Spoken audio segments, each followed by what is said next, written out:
lisusu baninga mikati na kolobo na yebi te boza ebele mpona kolanda biso koyoka biso na chaîne na biso ya YouTube tozopesa bino mbote na kombo na Yesu Kristo Nzambe azwa lokumu lokola esu tokutani lelo mpona kosola mpona ntina etali bolingo ya Nzambe eloba Nzambe ndenge na alobaka Nzambe alingi biso mingi pamba te soki Nzambe alingi esengeli atindela yo biloba amba na mokanda ya Psaume 107 verset 19 elobi dans l'air de détresse il cria l'Éternel et l'Éternel l'envoya sa parole et la parole le guérit.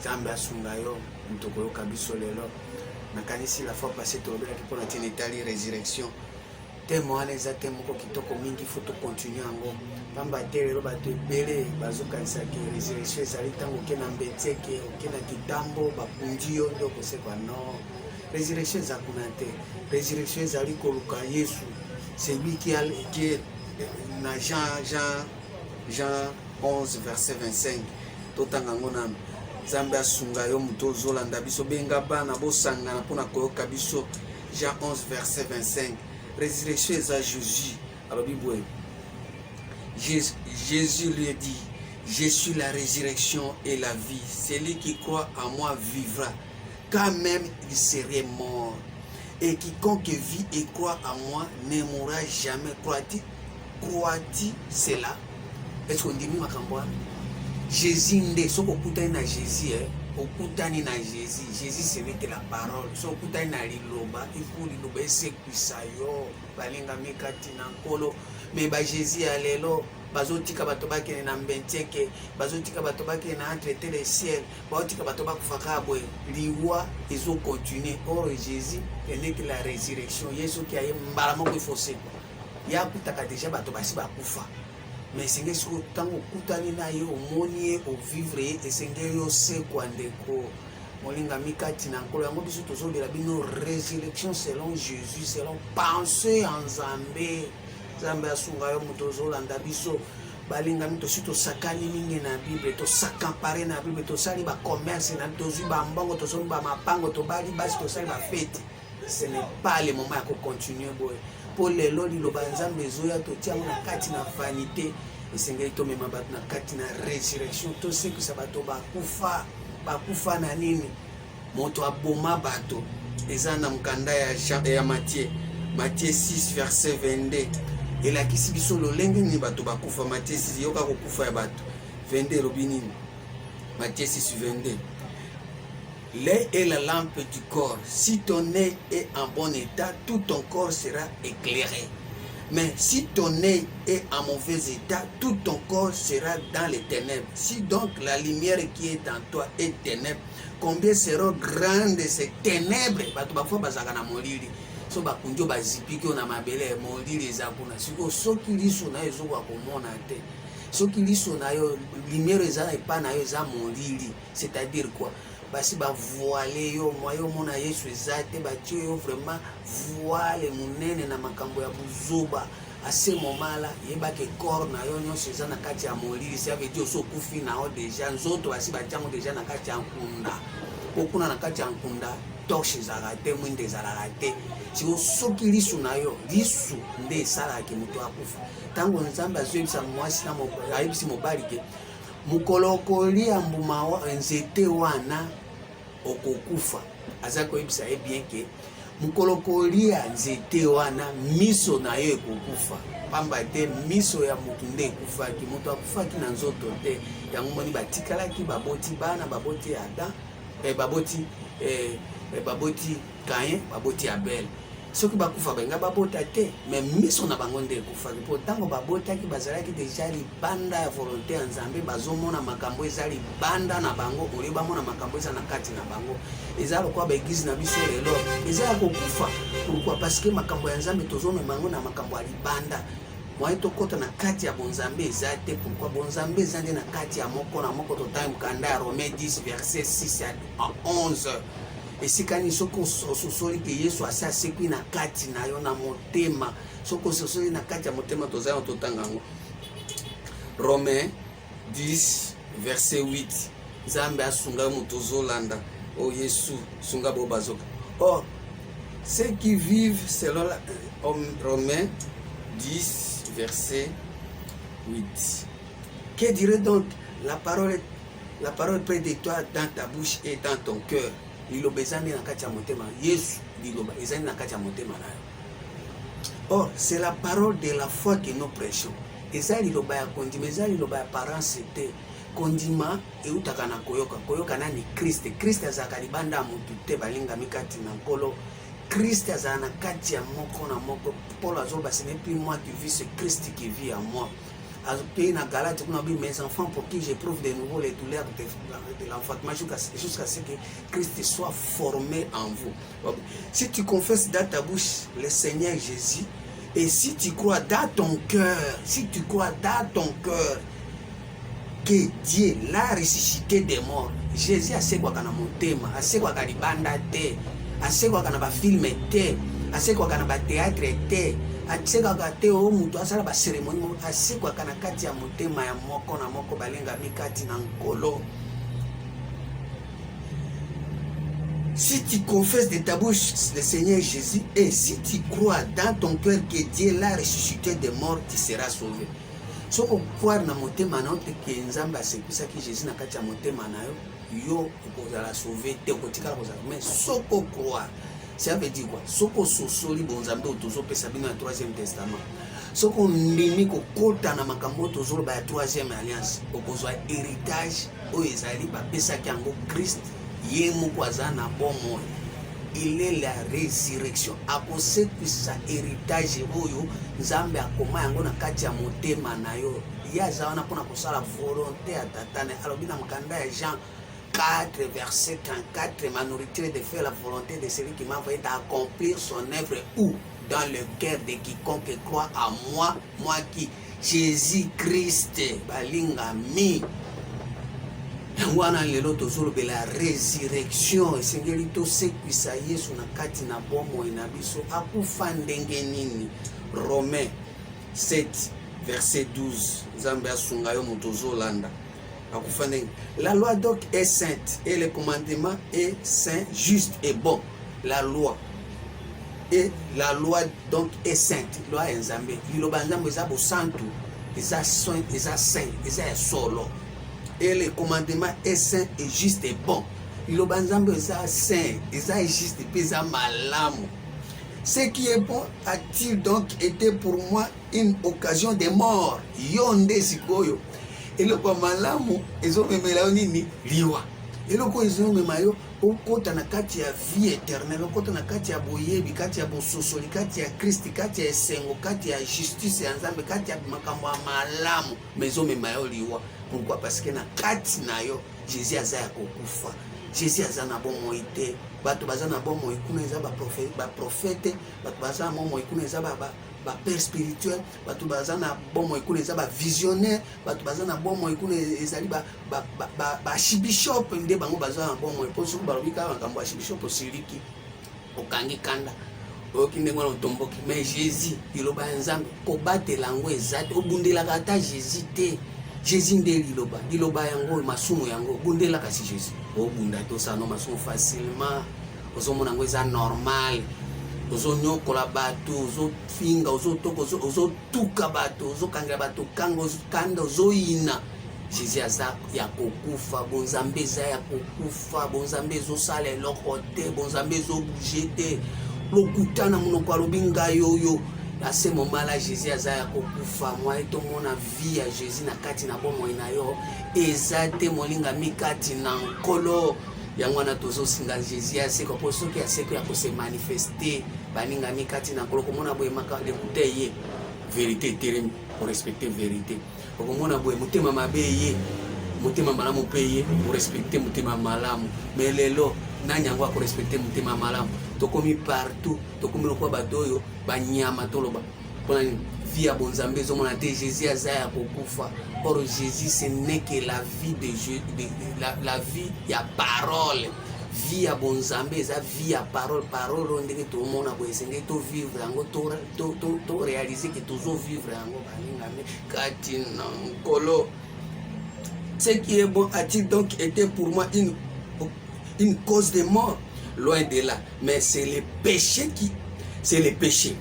afin qu'il se manifeste comme péché en me donnant la mort par par ce qui est bon, et que par les commandements, il devient condamnable au plus haut point. Ils ont condamné Jésus, au lieu de la vie, ils ont condamné. Pour un ils ont plutôt sunga ndenge ya kosakana te. Siko ozo condamné à niveau moko ya likolo makasi. Et loko ingia ke pesa yo vi mais ils ont coûté pas na yo zo ya kukufa. Pourquoi? Parce que mona bonzambe manifestation ya grandeur ya nzambe, lumière ya nzambe kati na ezate ezaka ténèbre ya nini songi mutema mabe, haine, rancune, tiraillement, koluka bato ba problème kozangisa bato kimia kopesa bato esengo ezate yo zakaka yo na yo no balinga mikata esengeli kati na yo mitala malamu sekwisa Jésus to sekwisa bonzambe. Nous savons en effet que la loi est spirituelle, mais moi je suis charnel, vendu au péché. Yo bateka o déjà bateka yo na masumu ndenge zana oso teka makala soki masumu ye mbala moko azwi yo bokei soki makambo ye mbala moko bazwi yo okei otere bakata te ke no bozela nano na okei sima no okeka mbala moko soki lokuta ye ekumbi yo mbala moko ke poso tekama yango anze kona ngai molinga mikati na nkole sengeli toyeba kosekwa tosekwisa bonzambe kati na biso pamba te lelo tokobeta tolo teke oyo toza na nzambe entre etat eloba nzambe kati na biso baefe nango ezomonana te yango ezosenga na biso ndenge tozoyoka boye tochange toya na troisième alliance mpona kosekwisa bonzambe na kati ya moko na moko molinga mikati na nkolo. 1 Corinthiens 15 verset 19 nzambe asunga yo moto ozolanda. Ah, Yesu, sunga bato bazolanda bayoka bien makambo nazoloba. Si c'est dans cette vie seulement que nous espérons à Christ, nous sommes les plus malheureux de tous les hommes. Vini nwana ya masumu. Vini nwana ya kozanga kotosa bonzambe. Tozomona ke tozana kati ya esengo po tosala kaba masumu na biso. Nzoka nde Jésus azana ya kokufa. Si c'est dans cette vie seulement que nous espérons en Christ, nous sommes les plus malheureux de tous les hommes. Voilà 1 Corinthiens 15 verset 19. 2 Corinthiens 4 verset 16. 2 Corinthiens 4 verset 16. C'est pourquoi nous ne perdons pas courage. Et lorsque même notre homme extérieur se détruit, notre homme intérieur se renouvelle de jour en jour. Ah, qu'on perde courage, courage à Jésus. C'est pourquoi nous ne perdons pas courage. Attends ce que Jésus a fait quoi. Ah, qu'on perde courage. Mais si on a mis il faut mutuno ya libanda wana atinda ko sala masumu wana ngai soki ngai te ngai wana eza mutuno ya libanda mais mutuno akati aza kukufa yango moi babi. C'est pourquoi nous ne perdons pas courage. Et lorsque même notre homme extérieur se détruit, notre homme intérieur se renouvelle de jour en jour. C'est quoi Seigneur dit c'est que ça y est, pour être assez quoi, abima mutu ya sika, mutu ya kati, ce n'est que Jésus. Car nos légères affections du moment présent produisent pour nous au-delà de toute mesure un point éternel de gloire, parce que nous regardons non point aux choses visibles mais à celles qui sont invisibles, car les choses visibles sont passagères et les invisibles sont éternelles. Quoi est invisible de Jésus? Makambo ya Jésus eza na kati na yo eza invisible ozomona ngo te yango nde eza éternel, mais yo siko ozokangama na eloko eza visible eza passagère, c'est-à-dire bomotono ya libanda o lelo ozo satisfaire yango tango kokufa okeli felo ok non premièrement na mbenteke premièrement obana mbenteke toke na boso hôpital na morgue ok mbenteke okufa ok zéro puisque tu t'es occupé de l'homme extérieur mutu ya libanda. Or tout ça na homme intérieur onzambe amonaka onzambe azoba na mkanda ya Job 32 verset 8. En réalité dans l'homme c'est l'esprit, le souffle du Tout-Puissant qui donne l'intelligence. C'est ce que nzambe azo considérer mutu ezana ni Jésus na kati ya mutu nde mutu. So que Jésus azat le souffle wana de Jésus. Souffle na ye ya nzambe nde Jésus. So que atindi souffle, so que atindi Jésus nde opemi. Yango wana mona mkanda ya Psaume 104 verset 30 robini. Psaume 104 verset 30. Psaume 54 verset 30. Yo petanga Bible na yo. Psaume 54 verset 30. Nazotanga ngona kombo na Yesu Kristo. Elobi boye. Tu envoies ton souffle, ils sont créés. Tu renouvelles la face de la terre. Tu envoies ton souffle, tu envoies Jésus, ils sont créés. Babi nyonso kelami na liloba, batindi liloba, batindi Jésus, bato baza basi ba créé. Mais lelo liloba ezo créé bato ezaba. Ezo créé des ba démons. Ezo créé ba injuste. Ezo créé ba méchant. Parce que na minute on toza ba moto azo reflecter image nzambe azate. Moto pe azo dominer, nzambe apesa pouvoir à dominer azate. Mbongo ezo dominer, kande ezo dominer, lokute ezo dominer, motema mabe ezo dominer.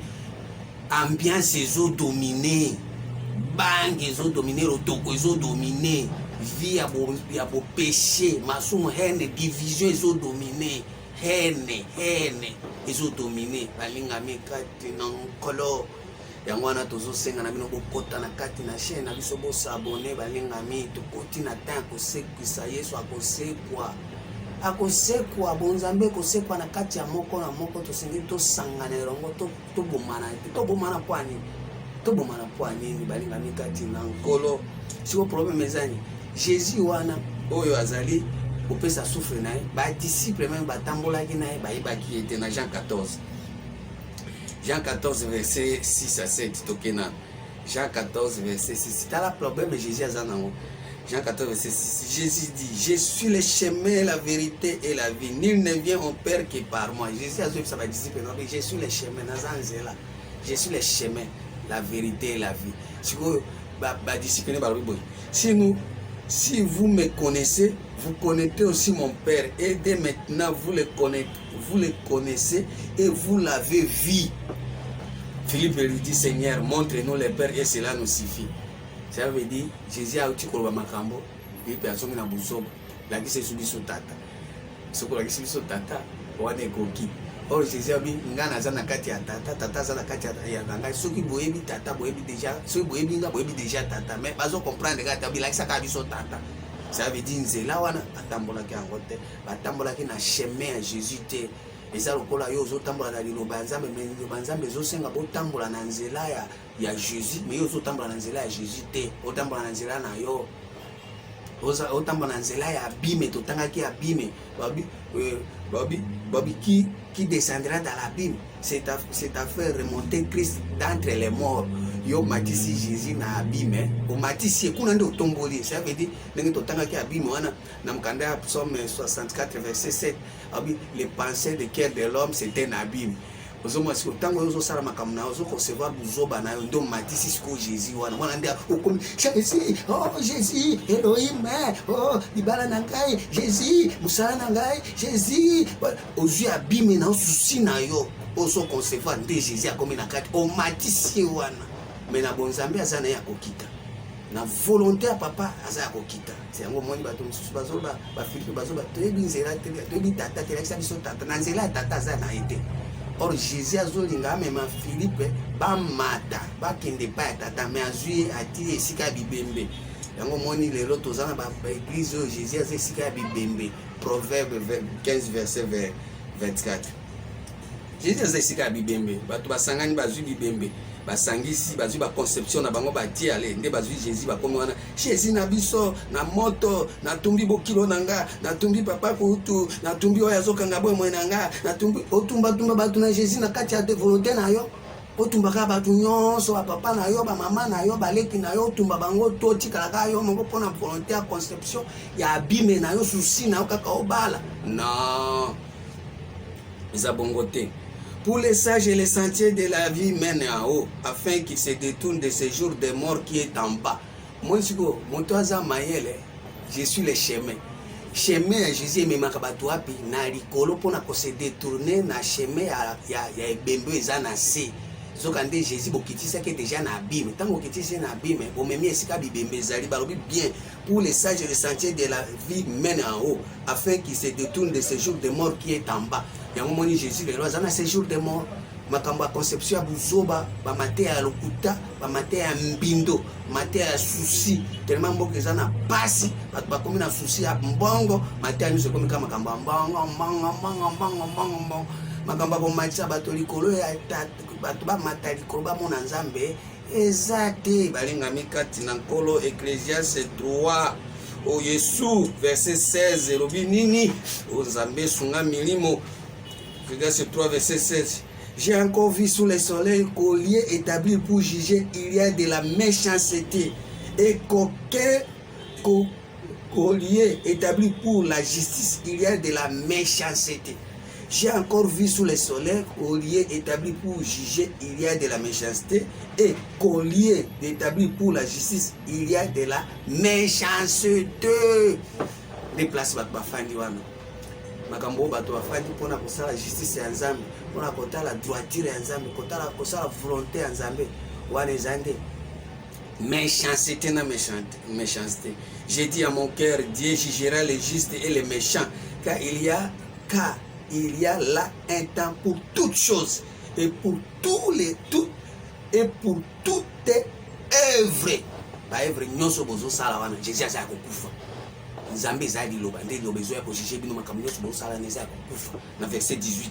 J'ai dit à mon cœur au sujet des fils de l'homme que Dieu les prouverait et qu'eux-mêmes verraient qu'ils ne sont que des bêtes. De mon place, ma bête, ma femme, ma bête. Aujourd'hui, Jésus, vous tient place, il y a conception, ma camabe. Il y a un peu bon, ma bête, vous savez que c'est Jésus. Car les sorts des fils de l'homme et celui de la bête sont pour elle un même sort, comme mère l'un, ainsi mère l'autre. Batonyo so bakufa ndenge mo ndenge Jésus azokufa wana na beti nayo azokufa ka wana bino so bakufa na kamabe place wana ozosa ba losambo osali ba conception buzoba ndeli weza wana bokufela ndenge moko vie ezate ozana sort moko tango zoroba makambo Nzambe na kati ya conception ya buzoba makambo ya terre makambo na biso makambo ya mboka makambo ya kutime makambo ezanga tine ata makambo ya mboka okoloba mais opesa ta lumière quand même o matata boyi bakobanga Nzambe mais comment expliquer pour ça makambo Nzambe azobanga mate moyibi partout lokuta fraude et tricherie nyonso ana ezo consommer yango olia ko consommer volonté ya Nzambe bozo consommer volonté na démon. Bozo sangana na table ya ba démon. À ce moment-là, c'est ça kokufa. Tout va dans les mêmes lieux, tout a été fait de la poussière et tout retourne à la poussière. Qui sait si le souffle des fils de l'homme monte à haut et si le souffle de la bête descend en bas dans la terre. Mon souffle zanemo. Nanya yebike soki souffle ya mwana mutu ko matali ko ça veut dire to zwanzela ezo mema biso na likolo pa Nzambe.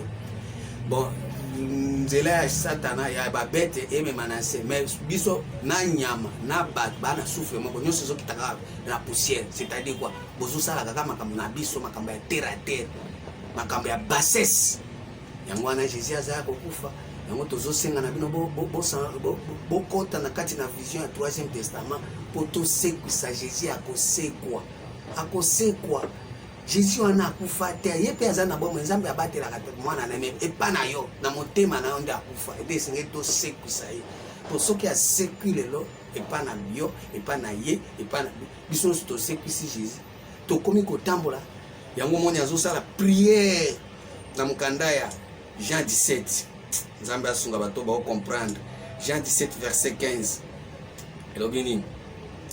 Je ne te prie pas de les ôter du monde, mais de les préserver du mal. Na bite olongwa bango na mokili. Tokozala kakawa. Makambo nyonso ya bonzambe ko sala na biso kana ndenge tozabo mais efunge Nzambe asani.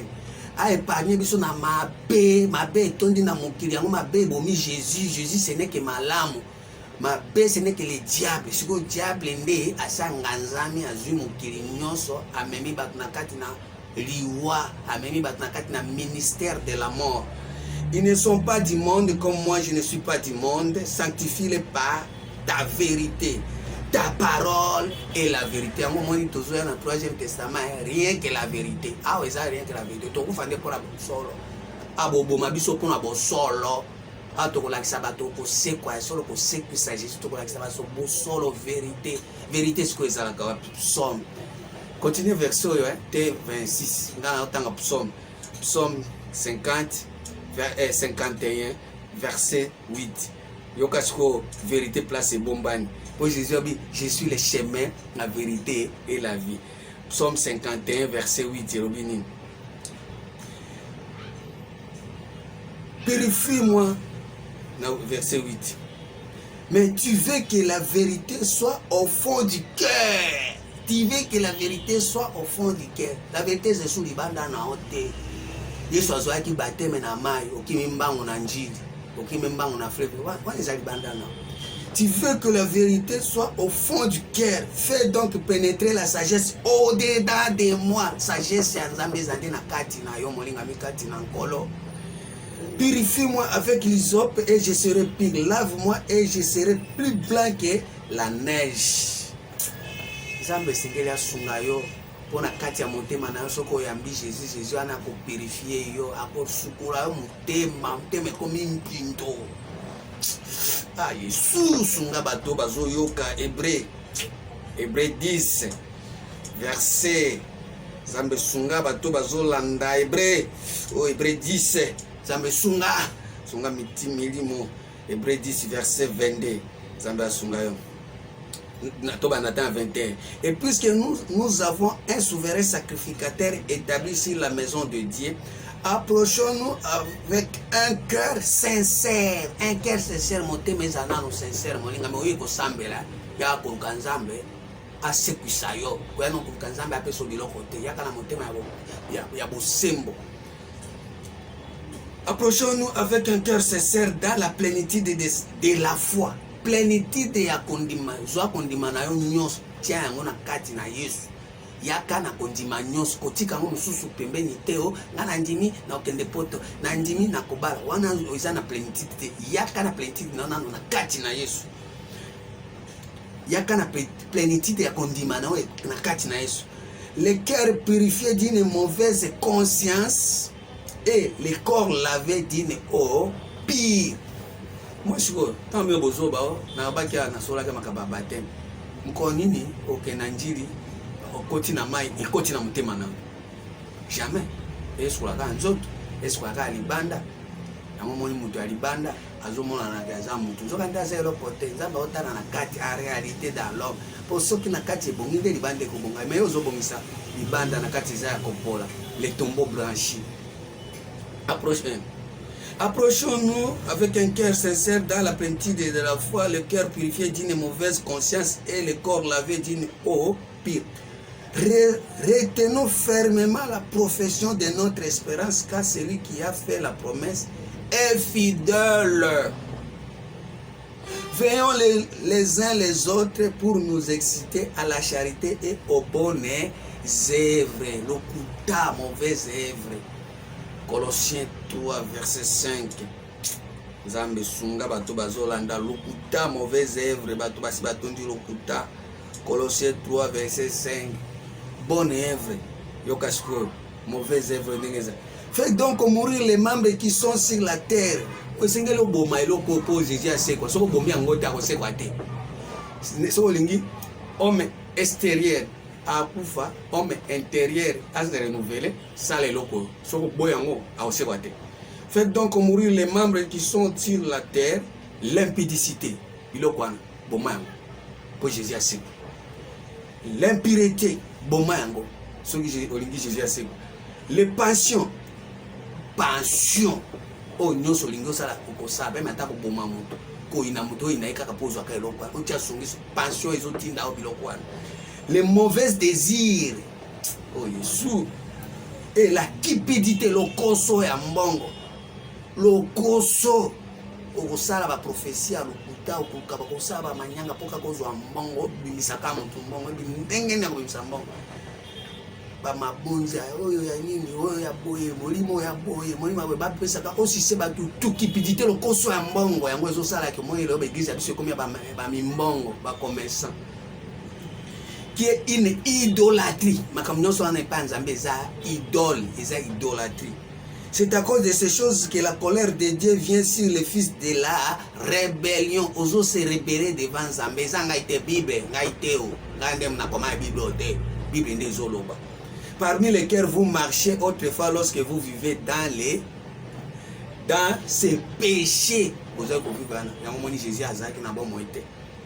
Maintenant, renoncez à toutes ces choses, à la colère, à l'animosité, à la méchanceté, à la calomnie, aux paroles déshonorées, déshonnêtes, qui pourraient sortir de votre bouche. Paroles déshonnêtes, paroles déshonnêtes. Liloba, il y a honnêteté, mais il y a un débimak. Ne mentez pas les uns les autres, vous êtes dépouillés du vieil homme et de ses œuvres. Ce que vous savez, c'est que pas na hote. Otika ka nengwana, okukufa keri felo. Ezanga mna lobite, ekoma mina Bible. Nzamba sungo mutozo langa. Nzamba bonayo, yo mutoko sale la makambo yo. Wete Jésus na yase kwa conditions ezali à remplir pour lingo se yango. Ce que vous savez, c'est quoi te. Nzamba pambola bino tika la bona kombo na Jésus Christ.